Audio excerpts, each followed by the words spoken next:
Boa tarde, pessoal. Bom, dando sequência à nossa aula da semana passada, que falamos sobre o processo de descolonização do continente africano, hoje nós vamos falar de forma mais detalhada sobre os movimentos de separação. Primeiro vamos começar falando sobre o processo de independência, os processos de independência que aconteceram no norte da África. Vamos começar falando sobre o Marrocos, né, que está aqui do lado da imagem, não sei se vocês estão acompanhando aqui o meu mouse, e também da Tunísia, num primeiro momento. Nós vamos falar sobre esses dois países, né, que após a Segunda Guerra Mundial, a Europa bastante enfraquecida, esses dois países faziam parte do protetorado francês, né, tanto Marrocos como Tunísia estava sendo colonizado pelos franceses, e com o enfraquecimento da Europa, né, da França, com o conflito, diversas ações guerrilheiras começaram a surgir e a se multiplicar nesses países buscando a sua independência. Aí o que a França vai fazer? Em resposta, a França vai ser extremamente dura, né, banindo ou prendendo os rebeldes, aquelas pessoas que estavam lutando pela sua independência. Essas ações, né, esses castigos que foram impostos a esses rebeldes, elas incitaram ainda mais as forças nacionalistas, aqueles grupos que queriam de qualquer forma a independência desses países, Tunísia e Marrocos. Os dirigentes das lutas de independência, né, aquelas pessoas, né, aqueles líderes que faziam parte do grupo lá do pan-africanismo, né, que já vinha lutando há muito tempo pela independência, temendo o perigo da exploração, que seria exploração da guerrilha, né, que poderia representar desestabilizar, né, a política dessas regiões. Eles acabaram entrando num acordo, né, buscando negociar com a França e entrando num acordo para obter a independência. Aí, dessa forma, em 1956, Marrocos e Tunísia conseguiram o reconhecimento de suas independências, ou seja, tanto Marrocos quanto a Tunísia tiveram as suas independências de uma forma mais rápida, por conta desse, dessa busca de negociação, né, do diálogo ali, foi possível conseguir essa independência. Agora, a gente vai ver que na Argélia, né, esse país que fica entre a Tunísia e o Marrocos, a coisa não aconteceu da mesma forma. Por quê? Havia uma situação diferente da Argélia em relação aos outros países. Os franceses, que também eram quem colonizava a Argélia, considerava que a Argélia seria parte inseparável do território francês, até mesmo por conta do tamanho, né? A Argélia é um país grande. Se a gente pega o mapa aqui e vai ver com a Europa,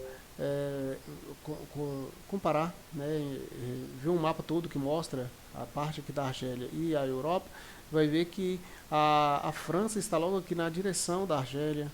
Então, por isso, os franceses consideravam a Argélia uma parte inseparável do território francês, e principalmente por conta da presença de cerca de 1 milhão de franceses, né, de colonos franceses que já habitavam na região, já ali havia uma mistura ali entre franceses e locais, né, e desses grupos havia os chamados pés negros, né, que eram esses colonos franceses que tinham as melhores terras na região e não queriam a independência, né.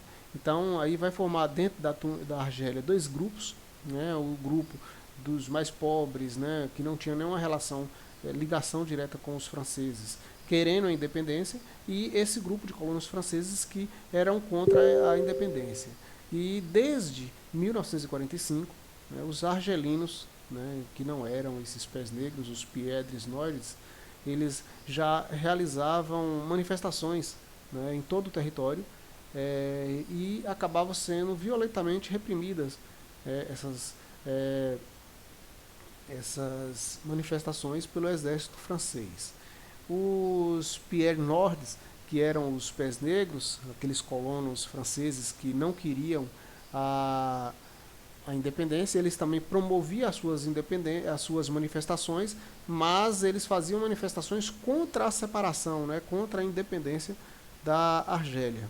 E aí, em 1954, um grupo de argelinos fundou, né, a Frente de Libertação Nacional, conhecida como FLN, e ali iniciar as lutas, né, a luta armada contra a presença francesa. Né, vai começar nas áreas rurais e aos poucos essa luta armada ela vai conseguindo a adesão, né, o apoio das populações das cidades. Né, e quando chega em 1960 a FLN já reunia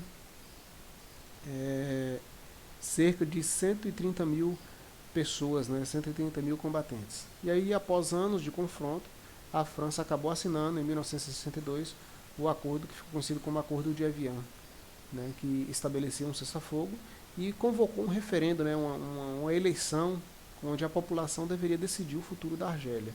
E aí essa eleição, esse referendo ele foi realizado no dia 1º de julho de 1962 e o referendo ele teve 99,7% dos votos a favor da independência do país. Um outro caso que nós vamos ver, já não era mais no norte da África, mais para o centro da África, é o caso do Congo, que tinha sido, que foi colonizado pelos belgas. No Congo também havia uma grande desigualdade social, né, entre os cangoleses, que eram os naturais da região, e os europeus que foram viver lá, enquanto que os europeus, né, os colonos europeus que viviam na região, tinham todos os privilégios, os nativos sempre estavam ali marginalizados pelo sistema colonial, eles eram sempre submetidos à discriminação e à violência das autoridades e também aos baixos salários. Apesar disso, né, apesar de todos esses problemas, houve um crescimento econômico dessa região, né, do Congo belga, e missões católicas que dedicaram ao ensino e à caridade, contribuiu ali para o surgimento de uma elite de negros letrados, né, uma elite de jovens que passaram a estudar e outros até enriqueceram por conta do desenvolvimento econômico belga. E aí esses jovens começaram a fundar associações, como é o exemplo da Associação dos Antigos Alunos do Padre Schild, né, que ficou com a DAPS, que teve um papel posteriormente, né, essencial no processo de emancipação do Congo.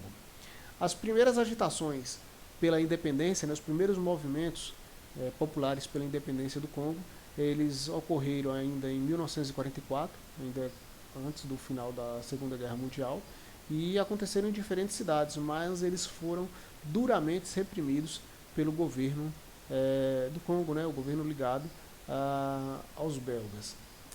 Depois desses acontecimentos, a Bélgica, diante ali da repressão muito dura que eles tinham que fazer contra os movimentos, eles passaram a admitir a formação, né, a tolerar a formação de associações culturais e étnicas, como é o caso da Associação Bakongo.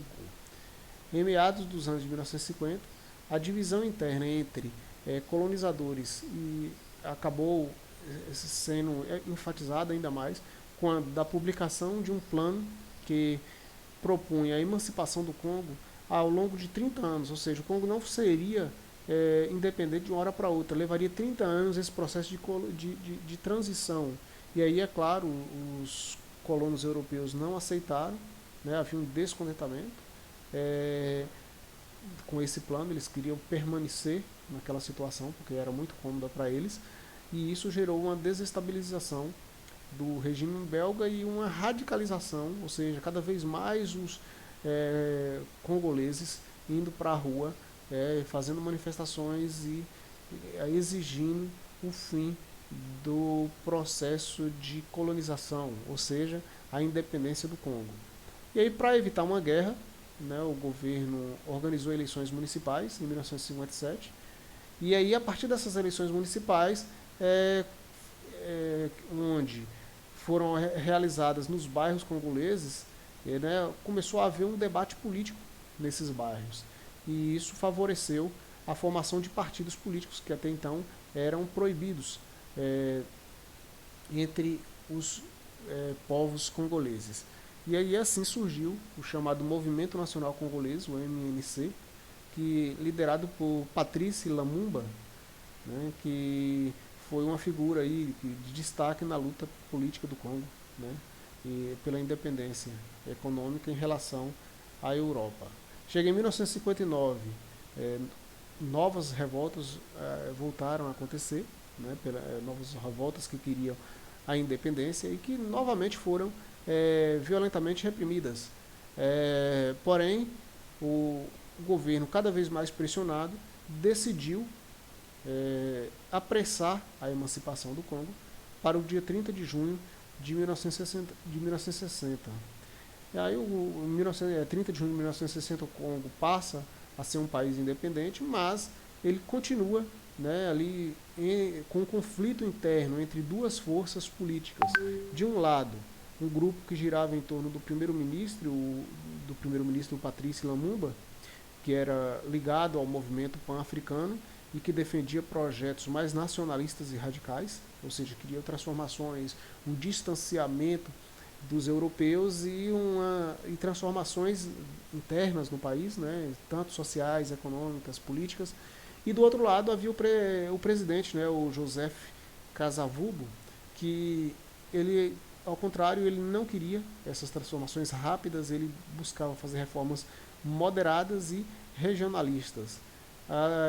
Dentro desse conflito, em 1961, o Lumumba foi assassinado, né, em um golpe de Estado que contava com o apoio dos Estados Unidos, ou seja, os Estados Unidos patrocinou um golpe de Estado dentro do Congo, que aquela figura que buscava se distanciar dessas potências externas, ele acabou sendo assassinado e foi instalada no país uma ditadura, né, com o apoio americano. Um outro país que teve um processo de independência extremamente traumático é a chamada Ruanda, né, tanto a Ruanda quanto o outro país vizinho, que é o Burundi. Vou colocar essa imagem aqui para vocês verem onde ele localiza, né, no centro da África, né, ao lado do Congo, né, vizinha do Congo, a Ruanda e o Burundi, que também, né, fazia parte dessa colonização, tinha sido colonizada pelos belgas, né, e nessa região os colonizadores eles incentivaram os conflitos étnicos e históricos que havia entre os povos daquela região, né. Havia ali dois grupos, os Hutus e os Tutsis. Esses grupos eles eram rivais desde o século XV, quando o grupo Tutsi, que é um grupo minoritário de menos pessoas, né, eles invadiram a região que era habitada pelos Hutus, que eram uma maioria de pessoas, e ali eles instauraram uma monarquia, ou seja, onde eles submeteram essa maioria ao governo de um rei, Tutsi. E aí, quando os belgas foram colonizar a região, eles vão fazer uma aliança com esses Tutsis, que já governavam a região desde o século XV, e essas pessoas passaram a ocupar, os Tutsis passaram a ocupar os altos cargos políticos, religiosos e administrativos. Enquanto que a maioria da população, que eram os Hutus, elas ficou marginalizada, né, submetida a trabalhos forçados, a falta de acesso à educação e também tendo pouca representatividade política. O problema é que, a partir da década de 1950, com ali os movimentos, né, que aconteciam em outras regiões da África, a elite Tutsi, que estava ali governando com o apoio da Bélgica, resolve também entrar no movimento pela independência da região, que eles queriam fazer uma independência de um país ali que chamaria Ruanda. E eles passam a apoiar uma união nacional, ou seja, eles e os Hutus, né, os Tutsis, passam a querer o apoio agora dos Hutus, que eles haviam submetido há quase 5 séculos e que vinha aí submetendo essa população a uma série de horrores junto com os belgas. Eles agora querem se aliar aos Hutus para expulsar os belgas. Aí os Hutus, eles querem também uma luta pela emancipação, só que eles achavam que essa luta não deveria ser apenas contra a Bélgica, mas também contra o monopólio político, econômico, social e cultural dos Tutsis. Né? E assim, em 1957, os Hutus publicam um manifesto, sempre lembrando, os Hutus eram a maior parte da população, um grande número. Né?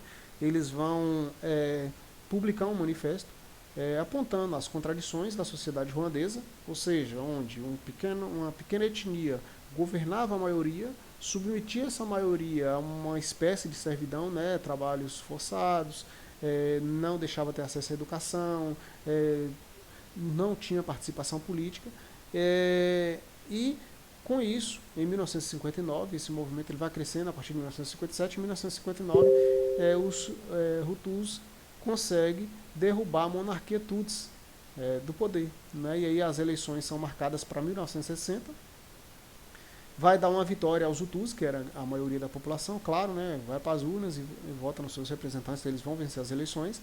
E aí no ano seguinte, os Hutus vão declarar a independência, né, da região, que foi legitimado por um processo de eleições, né, que foi inclusive controlada, essas eleições foram controladas pela ONU. E aí houve a independência de dois países, né? Burundi ficou separada de Ruanda, né? E logo na sequência vai também conseguir a sua independência. E aí após a independência, as tensões entre Hutus e Tutsis permaneceram, e aí iniciou entre esses dois grupos uma sangrenta e duradoura guerra civil. Só para se ter noção, em 1990 ainda não tinha acabado essa guerra, né?